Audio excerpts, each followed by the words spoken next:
ಆಮೇಲೆ ಹೇಳಿ ಹೇಳಪ್ಪ. ಗಾಳಿ ಅದು ಕೂಡ ಒಂದು ಸಂಪನ್ಮೂಲ. ಆಮೇಲೆ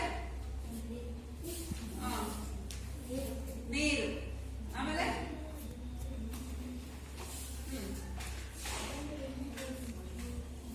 ಮಣ್ಣು ಅದು ಕೂಡ ಒಂದು ಸಂಪನ್ಮೂಲ. Very good. ಸಿಡ.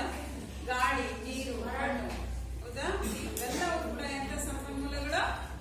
ಬರಿದಾಗದ ಸಂಪನ್ಮೂಲಗಳು, ನೈಸರ್ಗಿಕ ಸಂಪನ್ಮೂಲಗಳು. ಇವತ್ತು ನಾವು ಬರಿದಾಗುವ ನೈಸರ್ಗಿಕ ಸಂಪನ್ಮೂಲಗಳನ್ನ ನೋಡೋಣ. ಬರಿದಾಗುವಂತಹ ಏನ್ ಮಾಡ್ತಿದ್ಯಾ ನೀನು? ಎದಳು ದುಡ್ಡಾಗಿ ಕಾಣಿಸ್ತಿದ್ಯಾ? ಎಸ್, ಹೊಟ್ಟೆ ತರೋದಕ್ಕೆ ದುಡ್ಡು ತಗೊಂಡಿದ್ದೆ ತಾನೆ? ದುಡ್ಡನ್ನ ನೀಟಾಗಿ ಒಳಗಿಡ್ಕೊ, ಒಳಗಿಡು. ಈಗಲ್ಲ ಎಣಿಸೋದು, ಹುಷಾರಾಗಿ ಒಳಗಿಡ್ಕೊ. ಮತ್ತೆ ಕಳೆದಾಕ್ತಿದ್ರೆ ನೋಡಿ, ಒಳಗಿಡು. ಬಟ್ಟೆ ಕೇಳಿ ಈ ಕಡೆ, ಈ ಕಡೆ ಕೇಳು. ಒಳಗಿಡು ದುಡ್ಡು.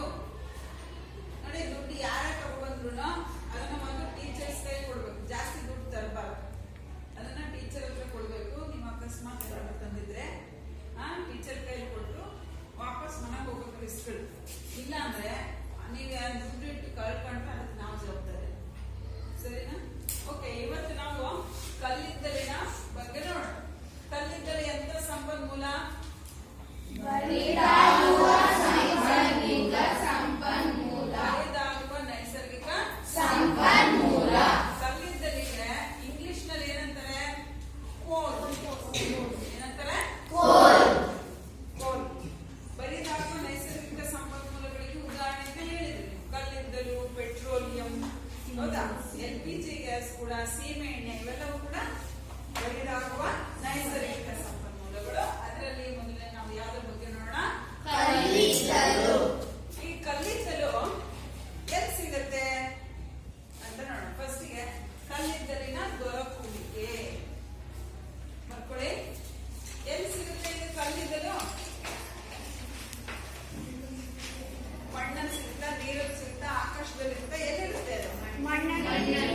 ಎಲ್ಲಿರುತ್ತೆ? ಭೂಮಿಯ ಒಳಗಡೆ ಸಿಗುತ್ತೆ. ಏನು? ಕಲ್ಲಿದ್ದಲು. ಸೊ ಕಲ್ಲಿದ್ದಲು ಗಣಿಗಳಿರುತ್ತೆ. ಸೊ ಹೆಚ್ಚು ಕಲ್ಲಿದ್ದಲು ಎಲ್ಲಿ ಸಿಗುತ್ತಾ ಅದನ್ನ ಕಲ್ಲಿದ್ದಲಿನ ಗಣಿ ಅಥವಾ ನಿಕ್ಷೇಪಗಳು ಅಂತ ಕರೀತಾರೆ. ಏನಂತಾರೆ? ಕಲ್ಲಿದ್ದಲಿನ ಗಣಿಗಳು. ಈ ಕಲ್ಲಿದ್ದಲು ಹೇಗಿರುತ್ತೆ ನೋಡಕ್ಕೆ? ನೋಡಿದ್ದೀರಾ ನೀವು? ಕಲ್ಲಿದ್ದಲು ನೋಡಿದಿರಾ? ನೋಡಿಲ್ಲ. ಸೊ ಕಲ್ಲಿದ್ದಲು ಈಗ ನೀವು ಮನೆಯಲ್ಲಿ ಇದ್ದಿಲು ನೋಡಿದಿರಾ? ಇದ್ದಿಲಿನ ತರನೇ ಇದು ಕಪ್ಪದಾಗಿರುತ್ತೆ ಮತ್ತು ಕಪ್ಪು ಕಲ್ಲಿನ ರೂಪದಲ್ಲಿ ಗಟ್ಟಿಯಾಗಿರುತ್ತೆ. ಯಾವುದು? ಇದ್ದಿಲಿನ ತರ ಕಲ್ಲಿನ ರೂಪದಲ್ಲಿ ಗಟ್ಟಿಯಾಗಿರುತ್ತೆ. ಈ ಕಲ್ಲಿದ್ದಲು ಹೇಗೆ ಉಂಟಾಗುತ್ತೆ ಅದರ ಬಗ್ಗೆ ನಾನು ನಿಮಗೆ ಒಂದು ಕಥೆಯನ್ನ ಹೇಳ್ತೀನಿ.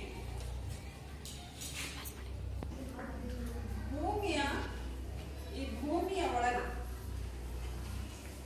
ಕಲ್ಲಿದ್ದಲು ಸಿಗುತ್ತೆ ಅಂತ ಹೇಳ್ತೀವಲ್ವಾ? ಕಲ್ಲಿದ್ದಲು ಉತ್ಪತ್ತಿಯಾಗುವ ಕಥೆ ಏನಪ್ಪಾ ಅಂತಂದ್ರೆ, ನೋಡಿ, ಇದು ಕಲ್ಲಿದ್ದಲು ಉಂಟಾಗೋದಕ್ಕೆ ಬಹಳ ಮಿಲಿಯನ್ ಗಟ್ಟಲೆ ವರ್ಷ ಒಳಗೆ, 1, 2, 3, 300 ವರ್ಷಗಳ ಹಿಂದೆ ನಡೆಯೋದಿಲ್ಲ. ಕಲ್ಲಿದ್ದಲು ಉತ್ಪತ್ತಿಯಾಗೋದಕ್ಕೆ ಭೂಮಿಯಲ್ಲಿ ಕಲ್ಲಿದ್ದಲಿನ ಉತ್ಪಾದನೆಗಾಗಿ ತೆಗೆದುಕೊಳ್ಳುವ ಅವಧಿ ಎಷ್ಟು? ಸುಮಾರು ಮಿಲಿಯನ್ ಗಟ್ಟಲೆ ವರ್ಷ. ಸೊ ಭೂಮಿಯ ತಗ್ಗಾದ ಪ್ರದೇಶಗಳಲ್ಲಿ ಕಾಡುಗಳಿರ್ತವೆ. ಆ ತಗ್ಗಾದ ಪ್ರದೇಶಗಳಲ್ಲಿ ಏನಾಗುತ್ತೆ? ಜೋರಾಗಿ ಮಳೆ ಬಂದಾಗ ಏನಾಗ್ತವೆ? ನೀರು. ಹಾಗೆ ತಗ್ಗಾದ ಪ್ರದೇಶದಲ್ಲಿ, ಕಾಡಿನ ಪ್ರದೇಶದಲ್ಲಿ ನೀರು ತುಂಬಿಕೊಳ್ಳುತ್ತೆ ಒಂದು. ಇನ್ನು ಕೆಲವು ಕಡೆ ಏನಾಗುತ್ತೆ? ನೀವು ಅಲ್ಲೇ ಮೊನ್ನೆ ತಾನೆ ಕೇರಳದ ವಯನಾಡು ಪ್ರದೇಶದಲ್ಲಿ ಗುಡ್ಡದ ಕುಸಿತದಿಂದ ಅನೇಕ ಹಳ್ಳಿಗಳೇ ಮುಳುಗೋದು, ಹೌದಾ? ಅದೇ ರೀತಿ ಆ ಗುಡ್ಡದ ಕುಸಿತದಿಂದಾಗಿ ಕೆಳಗಡೆ ಇರುವ ಪ್ರದೇಶ ಎಲ್ಲ, ಕಾಡಿನ ಪ್ರದೇಶದಿಂದ ಏನಾಯ್ತು? ಮಣ್ಣಿನಿಂದ ಹೀಗೆ ತಗ್ಗಾದ ಭೂಮಿಯ ಪ್ರದೇಶದಲ್ಲಿರುವ ಕಾಡು ಮತ್ತೆ ಗುಡ್ಡದ ಕೆಳಗಡೆ ಇರುವಂತಹ ಕಾಡಿನ ಪ್ರದೇಶ ಕುಸಿತದಿಂದಾಗಿ, ಮಣ್ಣಿನ ಕುಸಿತದಿಂದಾಗಿ, ಗುಡ್ಡದ ಕುಸಿತದಿಂದಾಗಿ ಏನಾಯ್ತು? ನೀರಿನಿಂದ ಮಣ್ಣಿನಿಂದ ಮುಚ್ಚೋಯ್ತು. ಆ ರೀತಿ ಮುಚ್ಚೋದಾಗ ಮಣ್ಣಿನಿಂದ ಫುಲ್ ಮುಚ್ಚೋದಾಗ ಅದೇನಾಗುತ್ತೆ? ಸುಮಾರು ಸಾವಿರಾರು ವರ್ಷಗಳ ನಂತರ, ಮಿಲಿಯನ್ ವರ್ಷಗಳ ನಂತರ ಅದರ ಒಳಗಡೆ ರಾಸಾಯನಿಕ ಕ್ರಿಯೆ ಜರುಗಿ, ರಾಸಾಯನಿಕ ಕ್ರಿಯೆ ನಡೆದು ಅದು ಏನಾಗಿ ಪರಿವರ್ತನೆ ಆಗುತ್ತೆ? ಕಲ್ಲು. ಆ ಕಾಡಿನಲ್ಲಿ ಏನೇನಿರುತ್ತೆ ಹೇಳಿ? ಕಾಡುಗಳು, ಕಾಡಿನ ಮರಗಿಡಗಳು ಜಾಸ್ತಿ ಸಂಖ್ಯೆಯಲ್ಲಿ, ಹೆಚ್ಚಿನ ಪ್ರಮಾಣದಲ್ಲಿ ದೊಡ್ಡ ದೊಡ್ಡ ಮರಗಳು, ಗಿಡಗಳು, ಪ್ರಾಣಿಗಳು, ಪಕ್ಷಿಗಳು ಇರುತ್ತೆ. ಆದ್ರೆ ಯಾವುದರ ಸಂಖ್ಯೆ ಜಾಸ್ತಿ ಇರುತ್ತೆ? ಮರಗಳ ಸಂಖ್ಯೆ. ಈ ರೀತಿ ಮರದಲ್ಲಿರುವಂತಹ ಕಾರ್ಬನ್ ಏನಾಗಿ ಪರಿವರ್ತನೆ ಆಗುತ್ತೆ? ಪರಿವರ್ತನೆ ಆಗುತ್ತೆ. ಸೊ ಭೂಮಿಯ ಶಾಖ ಮತ್ತು ಒತ್ತಡಕ್ಕೆ ಒಳಪಟ್ಟು ಆ ಸತ್ತಂತಹ ಸಸ್ಯದ ಅಥವಾ ಮರಗಳಲ್ಲಿರುವಂತಹ ಕಾರ್ಬನ್ ಕಲ್ಲಿದ್ದಲಾಗಿ ಪರಿವರ್ತನೆ ಆಗುತ್ತೆ. ಇದನ್ನ ನಾವು ಏನಂತ ಕರಿತೀವಿ? ಕಾರ್ಬನೀಕರಣ. ಏನಂತ ಕರಿತೀವಿ? ಕಾರ್ಬನೀಕರಣ. ಸೊ ಕಾರ್ಬನೀಕರಣದಿಂದಾಗಿ ಕಲ್ಲಿದ್ದಲು ಉತ್ಪಾದನೆ ಆಗುತ್ತೆ.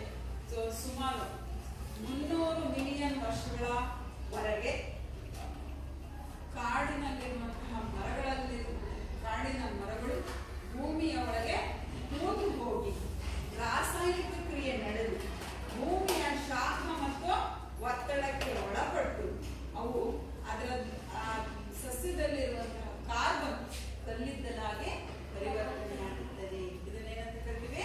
ಕಾರ್ಬನೀಕರಣ. ಗೊತ್ತಾಯ್ತಾ ಹೇಗಾಗುತ್ತೆ ಕಲ್ಲಿದ್ದಲು? ಸೊ ಈ ರೀತಿ ಕಲ್ಲಿದ್ದಲು ಉತ್ಪಾದನೆ ಆಗುತ್ತೆ. ಅದೇ ರೀತಿ ಪೆಟ್ರೋಲ್ ಹೇಗೆ ಉತ್ಪತ್ತಿ ಆಗುತ್ತೆ? ನಿಮಗೆ ಗೊತ್ತಿದೆ. ಪೆಟ್ರೋಲ್ ಎಲ್ಲಿ ಸಿಗುತ್ತೆ? ಸಮುದ್ರದ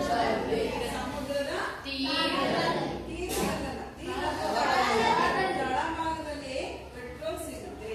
ಅದೇ ರೀತಿ ನಿಮಗೆ ಪೆಟ್ರೋಲ್ ಸಿಗುವಂತ ರಾಷ್ಟ್ರಗಳ ಹೆಸರು ಜಾಸ್ತಿ ಪ್ರಮಾಣದಲ್ಲಿ ಪೆಟ್ರೋಲ್ ಸಿಗ್ತದಲ್ಲ? ಅರಬ್ ದೇಶಗಳು. ಅರಬಿಸ್ತಾರಲ್ಲ, ಯಾವ ದೇಶಗಳು? ಅರಬ್ ದೇಶಗಳಲ್ಲಿ ಏನ್ ಸಿಗ್ತದೆ? ಪೆಟ್ರೋಲಿಯಂ ನಿಕ್ಷೇಪಗಳು. ಪೆಟ್ರೋಲ್ ಬೇರೆ, ಪೆಟ್ರೋಲಿಯಂ ಬೇರೆ.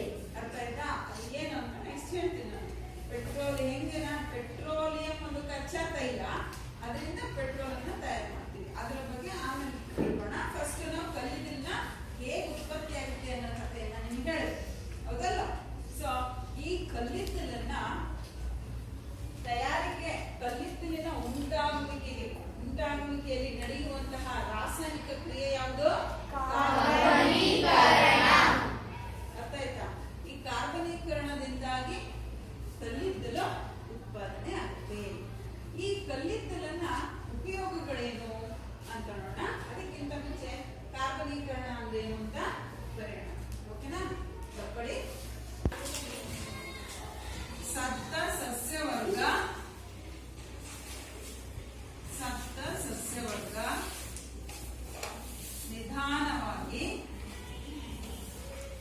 ಭೂಮಿಯ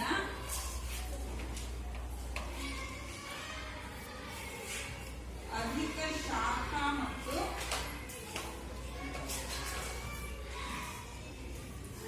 ಒತ್ತಡಕ್ಕೆ ಒಳಗಾಗಿ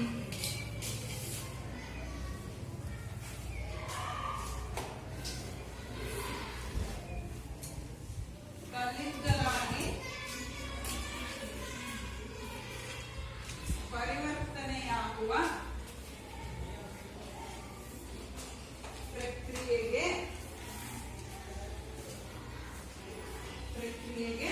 ಏನಂತ ಕರಿತೀವಿ? ಕಾರ್ಬನೀಕರಣ ಎಂದು ಕರೆಯುತ್ತೇವೆ.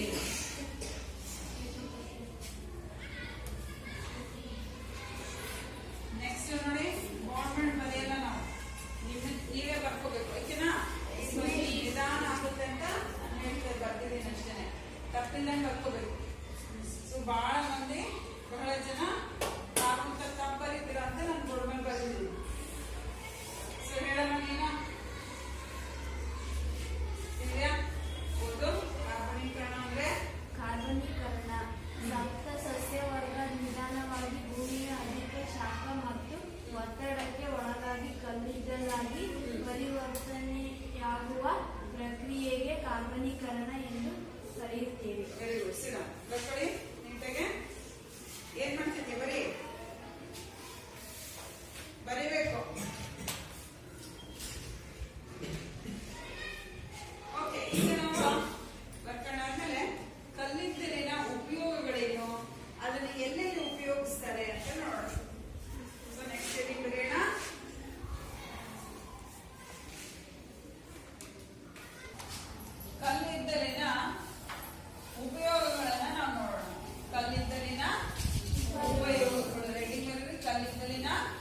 ಕಲ್ಲಿದ್ದಲನ್ನ ಉಗಿ ಬಂಡಿಗಳಲ್ಲಿ ರೈಲುಗಳನ್ನು ಓಡಿಸೋದಕ್ಕೆ ಕಲ್ಲಿದ್ದಲನ್ನ ಇಂಧನವಾಗಿ ಬಳಸ್ತಾ ಇದ್ರು. ಅದರಲ್ಲಿ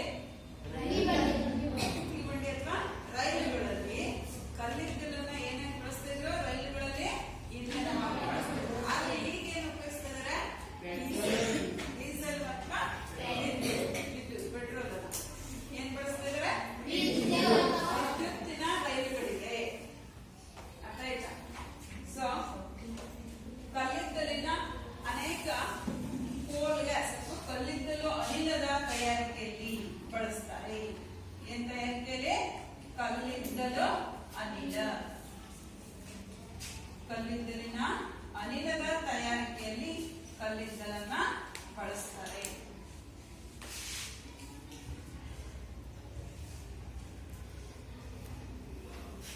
ಕಲ್ಲಿದ್ದಲಿನ ಇವಾಗ ನಾವು ವಿದ್ಯುತ್ತಿನ ತಯಾರಿಕೆಯಲ್ಲೂ ಕೂಡ ಕಲ್ಲಿದ್ದಲಿನ ಉಪಯೋಗಿಸ್ತೀವಿ. ವಿದ್ಯುತ್ತನ್ನ ಯಾವ್ದನ್ನ ತಯಾರಿಸ್ತಾರೆ ಹೇಳಿ? ವಿದ್ಯುತ್ ಶಕ್ತಿ ಮನೆಗೆ ಬಳಸ್ತೀವಲ್ಲ ವಿದ್ಯುತ್ ಶಕ್ತಿ, ಅದನ್ನ ಯಾವ್ದನ್ನ ತಯಾರಿಸ್ತಾರೆ? ಸೋಲಾರ್ ಇಂದ. ನಿಮ್ಮ ಮನೆಯಲ್ಲಿ ಬಳಸ್ತಾ ಇರೋ ವಿದ್ಯುತ್ ಎಲ್ಲಿಂದ ಬರ್ತದೆ? ಸೂರ್ಯನಿಂದ ಬರ್ತಾ ಇದೆಯಾ? ಜೋರಾಗಿ ಹೇಳಿ, ಜೋರಾಗಿ ಹೇಳಿ, ಮಾತಾಡ್ಬೇಡ. ಯಾರಿಂದ? ನೀರಿನಿಂದ ತಯಾರಿಸುವ ವಿದ್ಯುತ್ತಿಗೆ ಏನಂತ ಕರೀತಾರೆ? ಜಲ ವಿದ್ಯುತ್. ಏನಂತಾರೆ? ಹೌದಾ? ನೀವು ಜೋಗ ನೋಡಿದಿರಲ್ಲ. ಸೊ ಆ ಶಿವನ ಸಮುದ್ರದಲ್ಲಿ ಏನನ್ನ ತಯಾರಿಸ್ತಾರೆ? ಜಲ ವಿದ್ಯುತ್ತನ್ನ ತಯಾರಿಸ್ತಾರೆ. ಈ ನಾವು ಮನೆಯಲ್ಲಿ ಬಳಸ್ತಿರುವಂತ ವಿದ್ಯುತ್ ಅದೇ ಜಲ ವಿದ್ಯುತ್. ಜೊತೆಗೆ ವಿದ್ಯುತ್ತನ್ನ ಈ ಗಾಳಿ ಫ್ಯಾನ್ಗಳ ಪವನ. ಇವಾಗ ಚಿತ್ರದುರ್ಗ ಹೋಗ್ಬೇಕಾದ್ರೆ ನಾವು ಬೆಟ್ಟದ ಮೇಲೆ ದೊಡ್ಡ ದೊಡ್ಡ ಫ್ಯಾನ್ ನೋಡ್ತೀವಲ್ಲ, ಅದನ್ನ ಪವನ ಶಕ್ತಿ ಅಂತ ಕರಿತೀವಿ. Wind mill. ಅವುಗಳು ತಿರುಗಿದಾಗ ಜೋರಾಗಿ ಅಲ್ಲಿ ಏನಾಗ್ತದೆ? ಯಾಂತ್ರಿಕ ಶಕ್ತಿಯು ವಿದ್ಯುತ್ ಶಕ್ತಿಯಾಗಿ ಪರಿವರ್ತನೆ. ಅದು ಕೂಡ ನಾವು ವಿದ್ಯುತ್ತನ್ನ ತಯಾರಿಸೋದಕ್ಕೆ ಬಳಸ್ತಾರೆ. ಅದು ಪವನ ಶಕ್ತಿ. ಅದಾದ್ಮೇಲೆ ನೀರಿನಿಂದ ತಯಾರಿಸಿದ ಜಲ ವಿದ್ಯುತ್ ಶಕ್ತಿ. ಅದೇ ರೀತಿ ಕಲ್ಲಿದ್ದಲಿನಿಂದಲೂ ಸಹ ವಿದ್ಯುತ್ ಶಕ್ತಿಯನ್ನ ತಯಾರಿಸ್ತಾರೆ. ಯಾವ್ದ್ರಿಂದ? ಸೊ ಕಲ್ಲಿದ್ದಲನ್ನ ವಿದ್ಯುತ್ ಶಕ್ತಿ ತಯಾರಿಕೆಯಲ್ಲಿ ಬಳಸುತ್ತಾರೆ. ಕಲ್ಲಿದ್ದಲನ್ನ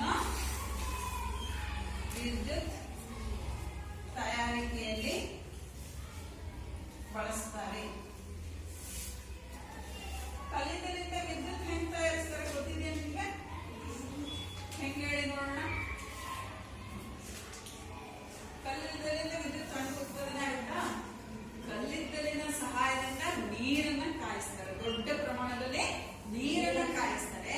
ನೀರನ್ನ ಕಾಯಿಸಿದಾಗ ಏನ್ ಬಿಡುಗಡೆ ಆಗುತ್ತೆ? ಹಬೆ ಅಲ್ವಾ? ಹಬೆ ಬಿಡುಗಡೆ ಆಗುತ್ತೆ. ಆ ಹಬೆಯಿಂದ ಇಂಜಿನ್ಗಳು ಓಡುತ್ತೆ. ಆ ಇಂಜಿನ್ಗಳು ಓಡಿದ ತಕ್ಷಣ ಅಲ್ಲಿ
ಕಾರವಾರದಿಂದ ಕೈಗಾ ಇದೆ. ಆ ಕಾರವಾರದಲ್ಲಿರುವಂತಹ ಕೈಗಾ ವಿದ್ಯುತ್ ಶಕ್ತಿಗಳ ಉತ್ಪಾದನಾ ಘಟಕ, ಅಲ್ಲಿ ಅಣು ವಿದ್ಯುತ್ ಸ್ಥಾವರ ಇದೆ. ಅದರಿಂದ ಏನನ್ನು ತಯಾರು ಮಾಡ್ತಾರೆ? ವಿದ್ಯುತ್ ಶಕ್ತಿಯನ್ನ ತಯಾರು ಮಾಡ್ತಾರೆ. ಹೀಗೆ ವಿದ್ಯುತ್ ಶಕ್ತಿಯನ್ನು ನಾವು ಬೇರೆ ಬೇರೆ ಒಂದು ಸಂಪನ್ಮೂಲಗಳಿಂದ ತಯಾರು ಮಾಡಬಹುದು. ವಿದ್ಯುತ್ತಿನ ನೀರಿನಿಂದ ತಯಾರು ಮಾಡೋದು ಜಲ ವಿದ್ಯುತ್ ಶಕ್ತಿ, ಕಲ್ಲಿದ್ದಲಿನಿಂದ ತಯಾರು ಮಾಡೋದು ಅಣು ಶಕ್ತಿಯಿಂದ ತಯಾರು ಮಾಡೋದು ಅಣು ವಿದ್ಯುತ್ ಶಕ್ತಿ, ಗಾಳಿಯಿಂದ ತಯಾರು ಮಾಡೋದು ಪವನ ವಿದ್ಯುತ್ ಶಕ್ತಿ. ಅರ್ಥ ಆಯ್ತಾ? ಹೀಗೆ ಕಲ್ಲಿದ್ದಲು ಕೂಡ ನಮಗೆ ವಿದ್ಯುತ್ ಅನ್ನ ತಯಾರು ಮಾಡೋದಕ್ಕೆ ಒಂದು ಪ್ರಮುಖ ಆಧಾರವಾಗಿದೆ. ಜೊತೆಗೆ ಈ ಕಲ್ಲಿದ್ದಲನ್ನ ಕೋಕ್ ಆಗಿ ಪರಿವರ್ತನೆ ಮಾಡಬೇಕಾದ್ರೆ ಬಿಡುಗಡೆಯಾಗುವ ಅನಿಲವನ್ನ ಕಲ್ಲಿದ್ದಲು ಅನಿಲ ಅಂತ ಕರೀತೀವಿ. ಆ ಕಲ್ಲಿದ್ದಲಿನ ಅನಿಲದ ತಯಾರಿಕೆಯಲ್ಲಿ ಕೂಡ ನಾವು ಕಲ್ಲಿದ್ದಲನ್ನ ಬಳಸ್ತೀವಿ. ಇದಿಷ್ಟು ಕಲ್ಲಿದ್ದಲಿನ ಉಪಯೋಗ. ಬಹಳ ಹಿಂದೆ ಏನ್ ಮಾಡ್ತಾ ಇದ್ರು ಅಂದ್ರೆ, ಈ ಕಟ್ಟಿಗೆಯನ್ನು ಬಳಸ್ತಿದ್ದ ಕಾಲದಲ್ಲಿ ಕಲ್ಲಿದ್ದಲು ಎಲ್ಲಿ ಸಿಗ್ತದ ಆ ಪ್ರದೇಶದ ಜನರು ಅಡಿಗೆಯ ತಯಾರಿಕೆಗೆ, ಅಡಿಗೆಯ ಮನೆಯಲ್ಲೂ ಕೂಡ ಈ ಕಲ್ಲಿದ್ದಲನ್ನ ಇಂಧನವಾಗಿ ಬಳಸ್ತಾ ಇದ್ರು. ಆದ್ರೆ ಈಗ ಆ ಕಲ್ಲಿದ್ದಲು ಇಲ್ಲ. ಯಾಕಂದ್ರೆ ದಿನೇ ದಿನೇ ಇಲ್ಲಿ ಎಂತ ಸಂಪನ್ಮೂಲ ಕಲ್ಲಿದ್ದಲು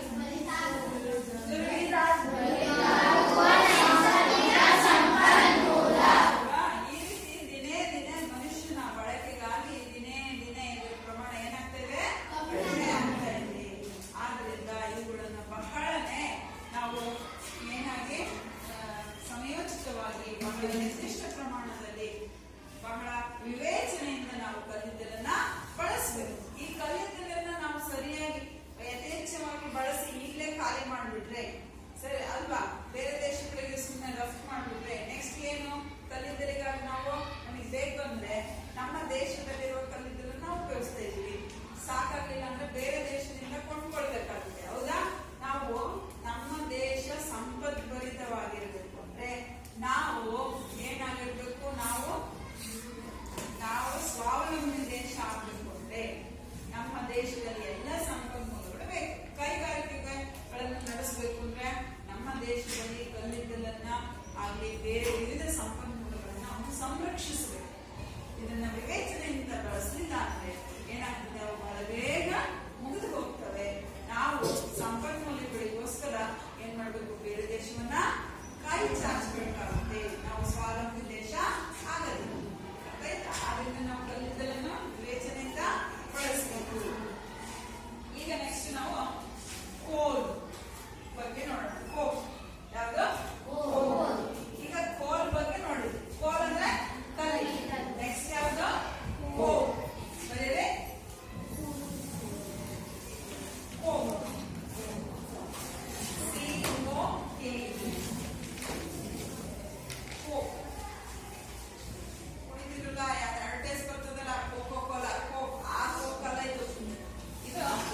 ಕಲ್ಲಿದ್ದಲಿನಿಂದ ತಯಾರಾದ ಒಂದು ಉತ್ಪನ್ನ ಯಾವುದು? ಕೋಕ್. ಕಲ್ಲಿದ್ದಲಿನ ಉತ್ಪನ್ನ ಯಾವುದು? ಉತ್ಪನ್ನ ಯಾವುದು? ಕೋಕ್. ಇದನ್ನ ಯಾವ ರೀತಿ ತಯಾರಿಸ್ತಾರೆ? ಯಾವಾಗ ಕಲ್ಲಿದ್ದಲು ಕೋಕ್ ಪರಿವರ್ತನೆ ಆಗ್ತಪ್ಪ ಅಂದ್ರೆ, ಕಲ್ಲಿದ್ದಲನ್ನ ಆಮ್ಲಜನಕದ ಇಲ್ಲದಿರುವಿಕೆಯಲ್ಲಿ, ಆಮ್ಲಜನಕದ ಅನುಪಸ್ಥಿತಿಯಲ್ಲಿ ಕಲ್ಲಿದ್ದಲನ್ನ ದಹಿಸಿದಾಗ ಕೋಕ್ ಬಿಡುಗಡೆ ಆಗುತ್ತೆ.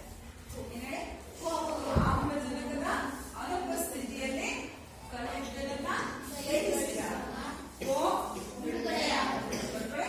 ಕೋಕ್ನ ತಯಾರಿಕೆ. ಕಲ್ಲಿದ್ದಲನ್ನು ಆಮ್ಲಜನಕದ ಅನುಪಸ್ಥಿತಿಯಲ್ಲಿ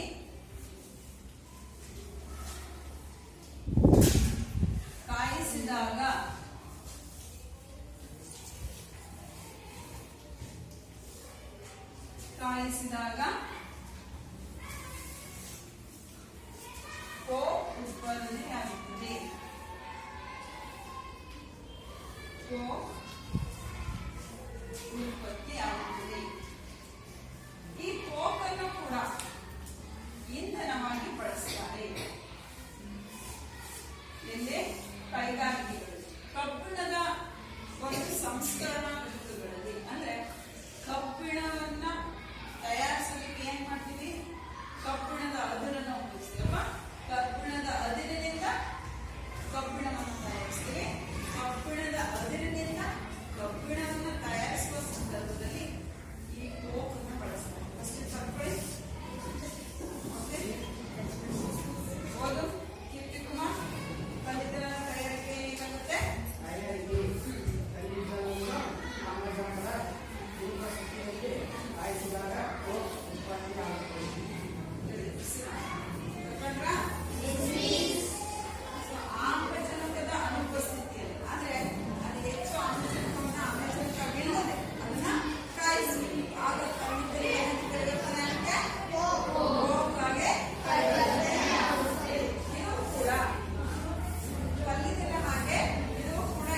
ಸೊ ಅದರಲ್ಲಿರುವ ಆಮ್ಲಜನಕವನ್ನ ಕೋಕ್ನಲ್ಲಿರುವಂತಹ ಕಲ್ಲಿದ್ದಲು ಮತ್ತು ಕೋಕ್ನಲ್ಲಿರುವಂತಹ ಪ್ರಮುಖವಾದ ಮೂಲ ವಸ್ತು ಯಾವುದು? ಏನಿದು? ಸಿ ಅಂದ್ರೇನು? ಕಲ್ಲಿದ್ದಲು ಮತ್ತೆ ನೀವು ಉಪಯೋಗಿಸ್ತಿರಲ್ಲ ಇದ್ದಿಲು, ಅದರಲ್ಲೂ ಇರುತ್ತೆ ಏನು? ಕಾರ್ಬನ್. ಈ ಕಾರ್ಬನ್ ಗುಣ ಏನಪ್ಪ ಅಂದ್ರೆ ಆಮ್ಲಜನಕವನ್ನ ಹೀರ್ಕೊಳ್ಳುತ್ತೆ. ಈ ಕೋಕ್ ಕೂಡ ಅದಿರಿನಲ್ಲಿರುವಂತಹ ಆಮ್ಲಜನಕವನ್ನ ಹೀರ್ಕೊಳ್ಳುತ್ತೆ. ಆದ್ರಿಂದ ಈ ಅದಿರಿನಿಂದ ಶುದ್ಧ ರೂಪದ ಲೋಹಗಳನ್ನ ತಯಾರಿಸಬೇಕಾದ್ರೆ ಅದರಲ್ಲಿರುವ ಆಮ್ಲಜನಕವನ್ನ ಹೀರ್ಕೊಳ್ಳೋದ್ರಿಂದ ಅದನ್ನ ನಾವೇನ್ ಮಾಡ್ತೀವಿ? ಅಶುದ್ಧ ರೂಪದ ಲೋಹ ಏನಾಗುತ್ತೆ? ಅದರ ಶುದ್ಧ ರೂಪಕ್ಕೆ ಬರ್ತದೆ. ಆದ್ರಿಂದ ಇವಾಗ ನೋಡಿ ಇದಿಲ್ಲ ನಿಮ್ಗೆ, ಅದು ತಿಳ್ಕೊಳ್ಳಿ. ನೋಡಿ Fe2O3 ಇದರಲ್ಲಿ ಏನಿದೆ? Fe ಅಂದ್ರೇನು? ಕಬ್ಬಿಣ. O ಅಂದ್ರೆ ಆಕ್ಸಿಜನ್. ಇದನ್ನ ಏನ್ ಮಾಡ್ತಾರೆ ಅಂದ್ರೆ ಕೋಕ್ನ ಜೊತೆ ಕಾಯಿಸ್ತಾರೆ. ಅದ್ರ ಜೊತೆ ಕೋಕ್ನಲ್ಲಿ ಏನಿರುತ್ತೆ? ಕಾರ್ಬನ್. ಈ ಕೋಕ್ ಏನ್ ಮಾಡುತ್ತೆ? ಕಾರ್ಬನ್ ಕೋಕ್ನಲ್ಲಿರುವ ಕಾರ್ಬನ್ ಏನನ್ನ ಹೀರ್ಕೊಳ್ಳುತ್ತೆ? ಹೀರ್ಕೊಳ್ಳುತ್ತೆ. ಅವಾಗ ಕಾರ್ಬನ್ ಮಾನಾಕ್ಸೈಡ್ ಆಗುತ್ತೆ. ಶುದ್ಧ ರೂಪದ ಕಬ್ಬಿಣ ಹೊರಗೆ ಬರುತ್ತೆ. ಇದನ್ನ ನಾವು ಏನಂತ ಕರಿತೀವಿ? ಕಾರ್ಬನ್ ಆಮ್ಲಜನಕವನ್ನ ಹೀರ್ಕೊಳ್ಳೋದು.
ಬಂದಿದ್ದು ಯಾರು ಅಂದ್ರೆ ಈಸ್ಟ್ ಇಂಡಿಯಾ ಕಂಪನಿಯಿಂದ ಬ್ರಿಟಿಷರು ಭಾರತಕ್ಕೆ ಬಂದ್ರಲ್ಲ, ಈಸ್ಟ್ ಇಂಡಿಯಾ ಕಂಪನಿಯವರು ವೆಸ್ಟ್ ಬೆಂಗಾಲಲ್ಲಿ ರಾಣಿಗಂಜ್ ಹೆಸರೇನು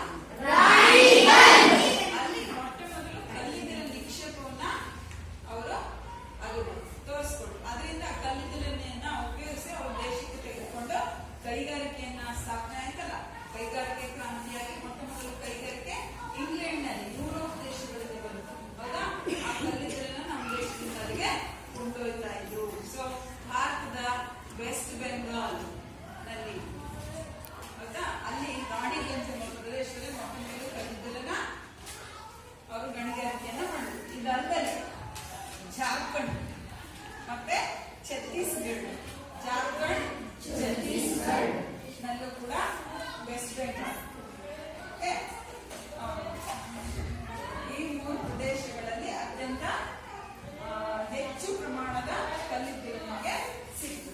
ಕಲ್ಲಿದ್ದಲಿನ ನಿಕ್ಷೇಪ ಭಾರತದಲ್ಲೇ ಅತಿ ಹೆಚ್ಚು ದೊಡ್ಡದಾದ ಕಲ್ಲಿದ್ದಲಿನ ನಿಕ್ಷೇಪ ಅಲ್ಲೇನ್ ಮಾಡ್ತಿದ್ದೆ, ಈ ಕಡೆ ತಿರುಗು, ಈ ಕಡೆ ತಿರುಗು.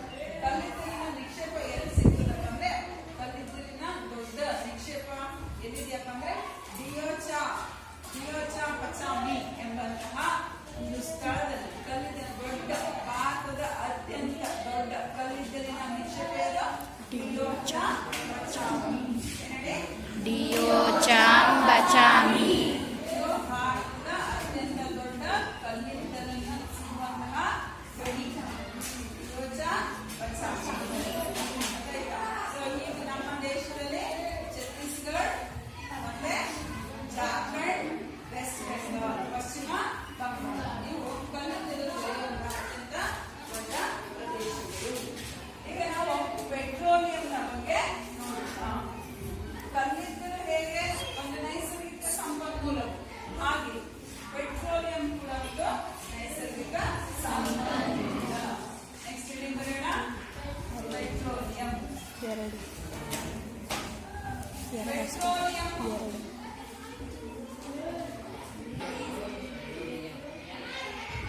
ಜೋರ ಹೇಳಪ್ಪ.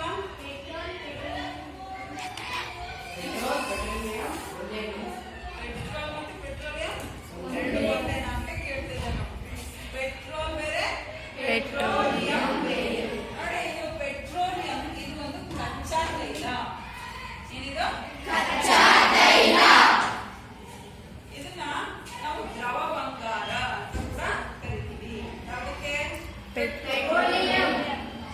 ಸೊ ಈ ಪೆಟ್ರೋಲಿಯಂ ಒಂದು ಕಚ್ಚಾ ತೈಲ, ಇದು ಕಂದು ಬಣ್ಣದ ಕಪ್ಪಾದ ಒಂದು ಚಿಗುಟಾದ ತೈಲ. ಯಾವುದು? ಪೆಟ್ರೋಲಿಯಂ. ಇದು ಕೂಡ ಭೂಮಿಯ ಸಮುದ್ರದ ತಳಭಾಗದಲ್ಲಿ, ಭೂಮಿಯ ತಳಭಾಗದಲ್ಲಿ ಸಿಗುತ್ತೆ. ಯಾವುದು? ಪೆಟ್ರೋಲಿಯಂ ಕಚ್ಚಾ ತೈಲ. ಇದನ್ನ ಏನಂತಾರೆ? ದ್ರವ ಬಂಗಾರ. ಏನಂತಾರೆ? ದ್ರವ ಬಂಗಾರ. ಯಾಕೆ ಇದನ್ನು ದ್ರವ ಬಂಗಾರ ಅಂತ ಕರೀತಾರೆ? ಪೆಟ್ರೋಲಿಯಂ ಅನ್ನ ದ್ರವ ಬಂಗಾರ ಅಂತ ಯಾಕೆ ಕರೀತಾರೆ? ಇದನ್ನ ಬಂಗಾರಕ್ಕೆ ಯಾಕೆ ಹೋಲಿಸ್ತಾರಪ್ಪ ಅಂದ್ರೆ, ಬಂಗಾರಕ್ಕಿಂತ ಇದು ಹೆಚ್ಚು ಬೆಲೆ ಬಾಳುತ್ತೆ. ಯಾಕಂದ್ರೆ ಈ ಪೆಟ್ರೋಲಿಯಂ ಒಂದು ಕಚ್ಚಾ ತೈಲದಿಂದ, ಕೇಳಿಸ್ಕೋ ಕೀರ್ತಿ ಕುಮಾರ್, ನೀನು ಅದಕ್ಕೆ ಮುಂದೆ ಕೂರಿಸಿರೋದು, ಹಿಂದೆ ಗಲಾಟೆ ಮಾಡ್ತಿದ್ಯಾ ಅಂತ ನನಗೆ ಪ್ರಶ್ನೆ ಕೇಳ್ತೀನಿ, ಹೇಳ್ಬೇಕಿಲ್ಲ. ಸೊ ಪೆಟ್ರೋಲಿಯಂ ಇದು ಒಂದು ಕಚ್ಚಾ ತೈಲ. ಇದರಿಂದ ಏನ್ ಮಾಡ್ತಾರೆ, ಅನೇಕ ಉತ್ಪನ್ನಗಳನ್ನು ನಾವು ಪಡಿತೀವಿ. ಪೆಟ್ರೋಲಿಂದ ನೈಸರ್ಗಿಕ ಅನಿಲವನ್ನು ಪಡಿತೀವಿ.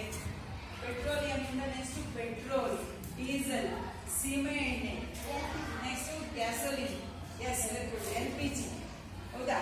ಜೊತೆಗೆ ವ್ಯಾಸಲಿನ್. ಇದರ ಜೊತೆಗೆ ಪೆಟ್ರೋಲಿಯಂ ಸುಮಾರು 50,000 ರಾಸಾಯನಿಕ ವಸ್ತುಗಳನ್ನು ಇದರಿಂದ ಪಡಿತೀವಿ. ಡಾಂಬರ್ ಅನ್ನು ಪಡಿತೀವಿ. ಇಷ್ಟೆಲ್ಲ ವಸ್ತುಗಳನ್ನ ಪಡೆಯೋದ್ರಿಂದ ಈ ಪೆಟ್ರೋಲಿಯಂ ಕಚ್ಚಾ ತೈಲವನ್ನು ನಾವು ದ್ರವ ಬಂಗಾರ ಅಂತ ಕರಿತೀವಿ. ಅರ್ಥಾಯ್ತಾ? ಪೆಟ್ರೋಲಿಯಂ ಇದು ಒಂದು ಕಚ್ಚಾ ತೈಲ. ಸೊ ಈ ಪೆಟ್ರೋಲಿಯಂ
ಸಮುದ್ರದ ತಳಭಾಗದಲ್ಲಿರುವಂತಹ ಪೆಟ್ರೋಲಿಯಂ ಅನ್ನ ನೋಡಿ, ಇದು ಒಂದು ದೊಡ್ಡ ಬೋರ್ವೆಲ್ ತರ ಇದಲ್ವಾ, ಬೈಲಿಗೆ ತಂದು ಇದನ್ನ ಜೋರ ಈ ರೀತಿ ಕೊರಿತಾರೆ ಭೂಮಿಯನ್ನು. ಅದೇ ತರ ಸಮುದ್ರದ ತಳಭಾಗಕ್ಕೂ ಈ ರೀತಿ ಪೈಪನ್ನ ಹಾಕ್ತಾರೆ ಕೊರೆದು. ಆದಾಗ ಅದರಲ್ಲಿ ಕೆಳಗಡೆ ಇರುವಂತಹ ಪೆಟ್ರೋಲ್ ಅನ್ನ ಈ ರೀತಿ ಪೈಪ್ ಮೂಲಕ ಮೇಲೆ ಎತ್ತುತ್ತಾರೆ. ಇದು ಒಂದು ಬೈಲಿಗೆ ಕೊಳವೆಗಳು ಮತ್ತೆ ಅಲ್ಲಿ ಮೇಲ್ಗಡೆ ಎತ್ತುವ ರಾಟೆ ಎಲ್ಲ ಇದೆ ಈ ರೀತಿ. ಅದೇ ತರ ಇಲ್ಲಿ ನೋಡಿ, ಇಲ್ಲಿ ಮೇಲ್ಗಡೆ ನೋಡ್ತಾ ಇದ್ದೀರಾ, ಸಮುದ್ರದ ತಳಭಾಗದಲ್ಲಿರುವಂತಹ ಪೆಟ್ರೋಲಿಯಂನ ನಿಕ್ಷೇಪವನ್ನ ಕಂಡುಹಿಡಿಯೋದಕ್ಕೆ ಇಲ್ಲಿ ಏನ್ ಮಾಡ್ತಾರೆ, ಸೋನಾರ್ ಅಲೆಗಳನ್ನ ಕಳಿಸ್ತಾರೆ. ಎಲ್ಲಿ ಸೌಂಡ್ ನೇವಿಗೇಷನ್ ಅಂಡ್ ರೇಂಜಿಂಗ್ ಅಂತ ಕರಿತೀವಿ, ಸೋನಾರ್. ಆ ಒಂದು ಅಲೆಗಳು, ಶಬ್ದದ ಅಲೆಗಳನ್ನ ಈ ಒಂದು ಉಪಕರಣ ಇರುತ್ತೆ ಯಾವ್ದ್ರಲ್ಲಿ, ಹಡಗಿನಲ್ಲಿ. ಆ ಹಡಗಿನಲ್ಲಿರೋ ಉಪಕರಣ ಏನ್ ಮಾಡುತ್ತೆ, ಸಮುದ್ರದ ತಳಭಾಗಕ್ಕೆ ಅಲೆಗಳನ್ನ ಕಳಿಸುತ್ತೆ. ಆಗ ಅಲ್ಲಿ ಅಲೆಗಳನ್ನು ಕಳಿಸಿದಾಗ ಅಲ್ಲಿ ನಿಕ್ಷೇಪ ಇದ್ರೆ, ಪೆಟ್ರೋಲಿಯಂ ನಿಕ್ಷೇಪ ಇದ್ರೆ ಬರುವಂತಹ ವಾಪಸ್ ಅಲೆಗಳು ಅದಕ್ಕೆ ಬಡಿದು ವಾಪಸ್ ಬಂದಾಗ ಬರುವಂತಹ ಅಲೆಗಳನ್ನ ಅವರು ಪರೀಕ್ಷೆ ಮಾಡಿ ಅಲ್ಲಿ ಪೆಟ್ರೋಲ್ ಇದೆ, ನಿಕ್ಷೇಪ ಇದೆ ಅನ್ನೋದನ್ನ ಕಂಡುಹಿಡಿತಾರೆ. ಯಾವ್ದ್ರಿಂದ, ಸೋನಾರ್. ಓಕೆನಾ. ಅದಾದ್ಮೇಲೆ ಈ ರೀತಿ ಅವರು ಉಪಕರಣಗಳನ್ನ ಬಳಸಿ ಪೆಟ್ರೋಲಿಯಂ ಅನ್ನ ಹೊರ ತೆಗಿತಾರೆ. ಅದಾದ್ಮೇಲೆ ಇಲ್ಲಿ ನೋಡಿ, ಸಂಸ್ಕರಣೆಗೆ ಒಳಪಡಿಸ್ತಾರೆ. ಇದು ಪೆಟ್ರೋಲಿಯಂ ಶುದ್ಧೀಕರಣ ಘಟಕ. ನೋಡ್ತಾ ಇದೀಯಾ ಪ್ರಮೋದ್? Look at this. ಈ ಕಡೆ ನೋಡು, ಪೆಟ್ರೋಲಿಯಂ ಶುದ್ಧೀಕರಣ ಘಟಕ. ಇಲ್ಲಿ ನೋಡಿ, ಪೆಟ್ರೋಲ್ ಅನ್ನ ಒಂದೇ ಸತಿ ಹಂಡೆ ಒಳಗೆ ಹಾಕಿ ಹಂಗೆ ಕಾಯಿಸೋದಿಲ್ಲ. ಪೆಟ್ರೋಲ್ ಅನ್ನ ವಿವಿಧ ಉಷ್ಣತೆಗೆ ಒಳಪಡಿಸ್ತಾರೆ. ಒಂದೊಂದು ಉಷ್ಣತೆಗೆ ಒಂದೊಂದು ವಿಧದ ನಮಗೆ ಏನ್ ಸಿಗುತ್ತೆ, ಉತ್ಪನ್ನ ಸಿಗುತ್ತೆ. ಇಲ್ಲಿ ನೋಡಿ, ಮೊದಲೇ ಫಸ್ಟ್ ಕಡಿಮೆ ಒಂದು ಉಷ್ಣತೆ, ಸುಮಾರು 40 ಡಿಗ್ರಿ ಸೆಂಟಿಗ್ರೇಡ್. ಆ ಉಷ್ಣತೆಯಲ್ಲಿ ಮೊದಲು ಯಾವ ಈ ಪೆಟ್ರೋಲಿಯಂ ಕಚ್ಚಾ ತೈಲದಿಂದ ಒಂದು ಅನಿಲ ಆವಿಯಾಗಿ ಬರುತ್ತೆ. ಆ ಆವಿಯನ್ನ ಪಡಿತಾರಲ್ಲ, ಅದನ್ನ LPG ಆಗಿ ಬಳಸ್ತಾರೆ. ನೆಕ್ಸ್ಟ್ ಇನ್ನೂ ಶಾಖ ಜಾಸ್ತಿ ಆದ್ಮೇಲೆ, ಇಲ್ಲಿ ನೋಡು ಮದಕರಿ, ಅದಾದ್ಮೇಲೆ ನೆಕ್ಸ್ಟ್ ಆವಿಯಾಗಿ ಬರುವ ಅನಿಲ ಯಾವುದು, ಪೆಟ್ರೋಲ್. ಫಸ್ಟ್ ಯಾವ್ದು ಬರುತ್ತೆ, ಅಡುಗೆ ಅನಿಲ. ಅದಾದ್ಮೇಲೆ ನ್ಯಾಫ್ತಾ ಬರುತ್ತೆ, ಕಲ್ಲೆಣ್ಣೆ ಅಂತ ಕರೀತಾರೆ. ಅದಾದ್ಮೇಲೆ ಈ ಪೆಟ್ರೋಲ್ ಬರುತ್ತೆ. ಅದು ಆವಿಯಾಗಿ ಬಂದ್ಮೇಲೆ ಅದನ್ನ ತಂಪು ಮಾಡ್ತಾರೆ. ತಂಪಾದ್ಮೇಲೆ ಅದು ಪೆಟ್ರೋಲ್ ಆಗುತ್ತೆ. ಪೆಟ್ರೋಲ್ ಆದ್ಮೇಲೆ ನೆಕ್ಸ್ಟ್ ಬರೋದು ಯಾವುದು, ಡೀಸೆಲ್. ಯಾವುದು, ಡೀಸೆಲ್. ಸೊ ಈ ಪೆಟ್ರೋಲ್ ಅನ್ನ ವಿಮಾನಗಳಲ್ಲಿ ಇಂಧನವಾಗಿ ಬಳಸ್ತಾರೆ. ನೆಕ್ಸ್ಟ್ ಬರೋದು ಯಾವುದು, ಡೀಸೆಲ್. ಡೀಸೆಲ್ ಅನ್ನ ನಾವು ಯಾವ್ದು ಟ್ರೈನ್ಗಳಲ್ಲಿ ಇಂಧನವಾಗಿ ಬಳಸ್ತೇವೆ, ವಾಹನಗಳಲ್ಲಿ ಇಂಧನವಾಗಿ ಬಳಸ್ತೇವೆ. ನೆಕ್ಸ್ಟ್ ಬರೋದು ಯಾವುದು, ಕೀಲೆಣ್ಣೆ, ಆಯಿಲ್ ಅಂತೀವಲ್ಲ ಅದು. ನೆಕ್ಸ್ಟ್ ಇಂಧನ ತೈಲ. ಈ ಇಂಧನ ತೈಲವನ್ನ ಕೈಗಾರಿಕೆಗಳಲ್ಲಿ ಇಂಧನವಾಗಿ ಬಳಸ್ತಾರೆ.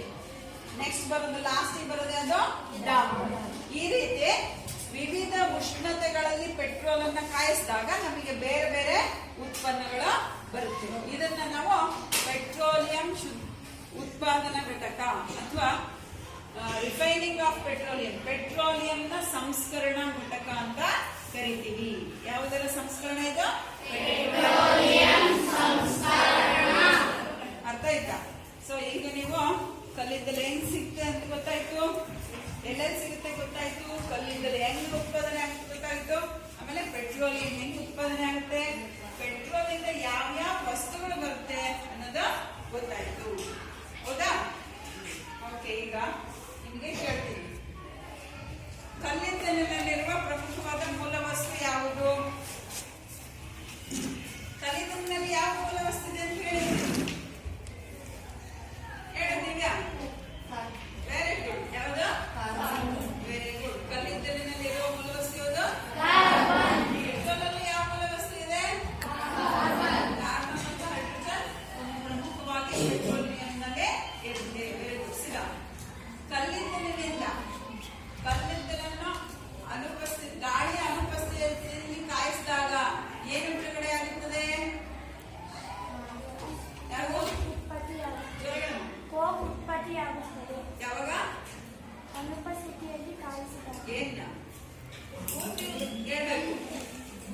ಮೆಟಲನ್ನು ಅನುಪಸ್ಥಿತಿಯಲ್ಲಿ ಆಮ್ಲಜನಕದ ಅನುಪಸ್ಥಿತಿಯಲ್ಲಿ ಕಾಯಿಸಿದಾಗ ಕೋಕ್ ಉತ್ಪತ್ತಿಯಾಗುತ್ತದೆ. ಬೇರೆ ಕೋಕ್ ಉತ್ಪಾದನೆ ಆಗುತ್ತೆ. ಥರ್ಮಲ್ ವಿದ್ಯುತ್ ಶಕ್ತಿ ಅಂದ್ರೆ ಏನು? ಈಗ ಜಲ ವಿದ್ಯುತ್ ಶಕ್ತಿ ಅಂದ್ರೆ ಏನು ಅಂತ ಗೊತ್ತಿತ್ತು. ಥರ್ಮಲ್ ವಿದ್ಯುತ್ ಶಕ್ತಿ ಅಂದ್ರೆ ಏನು? ಕಲ್ಲಿದ್ದಲಿನಿಂದ ತಯಾರಾದ ವಿದ್ಯುತ್ ಶಕ್ತಿಗೆ ಏನಂತೀವಿ? Very good. ನೆಕ್ಸ್ಟ್, ಪೆಟ್ರೋಲಿಯಂ ಅನ್ನ ಸಂಸ್ಕರಣೆ ಮಾಡಿದಾಗ ಯಾವ ಯಾವ ವಸ್ತುಗಳು ದೊರಕುತ್ತವೆ?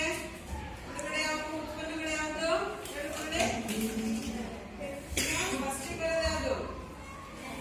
Very good. ಜರಗಡೆ. ನೆಕ್ಸ್ಟ್, ಇಂಧನ ತೈಲ. ಆಮೇಲೆ ಕೊನೆಗೆ ಲಾಸ್ಟ್ ಬರೋದು ಯಾವುದು? ಡಾಂಬರ್. ಇವು ಪೆಟ್ರೋಲಿಯಂನ ಸಂಸ್ಕರಣೆಯಲ್ಲಿ ಬಿಡುಗಡೆಯಾಗುವ ವಿವಿಧ ರೀತಿಯ ಉತ್ಪನ್ನಗಳು. ಓಕೆ, ಕೀರ್ತಿ ಕುಮಾರ್, ನೀನು ಇದಕ್ಕೂ ಕುತ್ಕೊಳ್ಳೋಕೆ ಹೇಳಿಲ್ಲ, ಮತ್ತೆ ಹೋಗಿದ್ಯಾ? ಮತ್ತೆ ನಾನು ಅದಕ್ಕೆ ನಿನಗೆ ಮುಂದೆ ಕೂರಿಸಿದ್ದೀನಿ. ಸಿರಾ, ರೈಟ್ ಅಂತ ಹೋಮ್ವರ್ಕ್ ಆಲ್ ಆಫ್ ಯು. ಈಗ ಹೋಮ್ವರ್ಕ್ ಅನ್ನು ಬರ್ಕೊಳ್ಳಿ.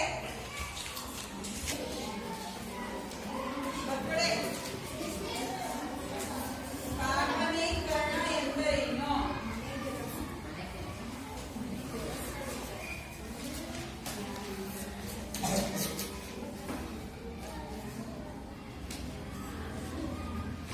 ಭಾರತದಲ್ಲಿ ಕಲ್ಲಿದ್ದಲಿನ ನಿಕ್ಷೇಪಗಳು ಪ್ರಮುಖವಾಗಿ ಎಲ್ಲಿವೆ?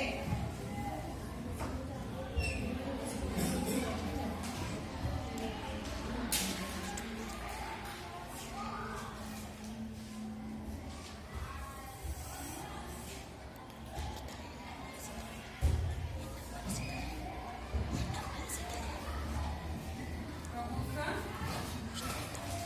ನಿಕ್ಷೇಪಗಳು ಎಲ್ಲಿವೆ?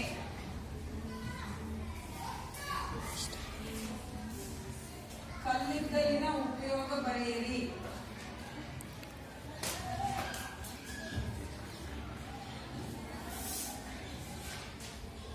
ಉಪಯೋಗಗಳನ್ನ ಪಟ್ಟಿ ಮಾಡಿ.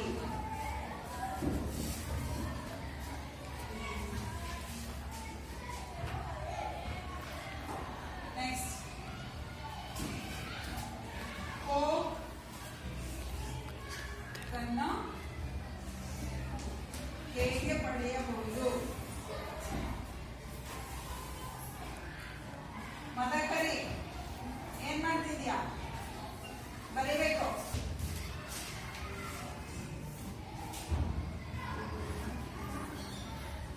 ಪೆಟ್ರೋಲಿಯಂ ಸಂಸ್ಕರಣೆಯಿಂದ ಬಿಡುಗಡೆಯಾಗುವುದು. ಪೆಟ್ರೋಲಿಯಂ ಸಂಸ್ಕರಣೆಯಿಂದ ಬಿಡುಗಡೆಯಾಗುವ